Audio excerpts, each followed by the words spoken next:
connu dans ce pays à travers d'abord l'acte 3 de la décentralisation, mais aussi les évolutions sociales, culturelles, économiques et politiques.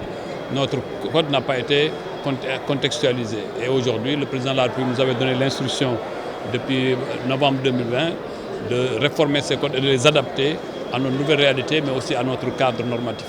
Et aujourd'hui, après un processus inclusif où tous les acteurs, que ce soit ceux de l'urbanisme comme ceux qui sont dans la construction, tous les acteurs ont été consultés et à travers deux ateliers, deux commissions, l'une dirigée par l'ancien ministre Seydou Sissal, l'autre par Alé Diouf, deux éminents compatriotes qui ont la compétence et l'expertise. Après, nous avons suivi tout le processus d'échange, tout le processus de partage.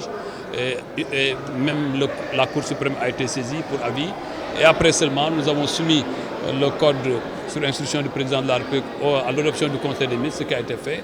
Après que les observations nous avaient été faites au niveau du Conseil des ministres, toutes ces observations intégrées ont connu encore de larges discussions. Et aujourd'hui, nous sommes à l'aboutissement de tout ce processus. Il faut se féliciter du vote qui a été fait à l'Assemblée nationale et saluer ce progrès que le Sénégal vient de connaître. Pour le code de l'urbanisme, quelles sont les innovations qui ont été apportées? Bon, il y a beaucoup d'innovations, il y en a beaucoup, au moins une dizaine de grandes innovations, mais on peut saluer au moins l'harmonisation sur les instruments de planification, mais aussi les procédures ont été largement simplifiées. Parce que les procédures qui connaissaient beaucoup de journées à être, une procédure très longue de mois et d'années, aujourd'hui nous avons un délai contenu dans le temps. Mais aussi et surtout, aujourd'hui le gouverneur en tant qu'autorité déconcentrée entre dans le processus de validation de ces instruments de planification.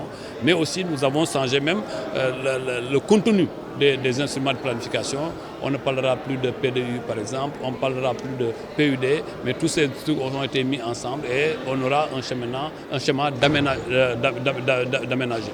Et ça, c'est extrêmement, l'autorisation d'aménager. Et ça, c'est extrêmement important dans le processus pour, comme nous l'avons dit tantôt, simplifier les procédures, mais aussi et surtout garantir une fluidité dans l'action d'urbanisme. Et bien entendu, pour anticiper même sur le code de la construction, que ce soit dans l'urbanisme que la construction, les questions d'environnement ont été prises en charge, les questions d'énergie, mais aussi et surtout le respect du cadre de vie, qui est un principe sacré dans la construction au service des populations.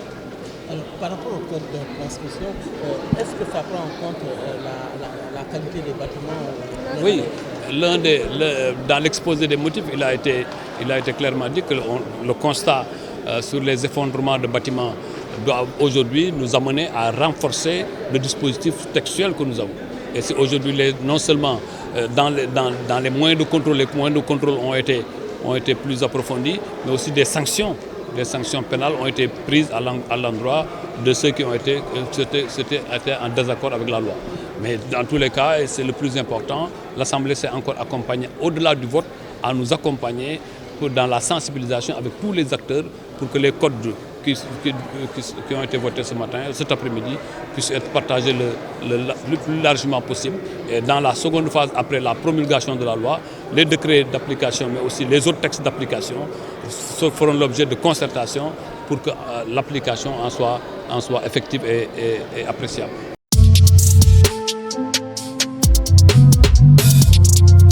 Dakar.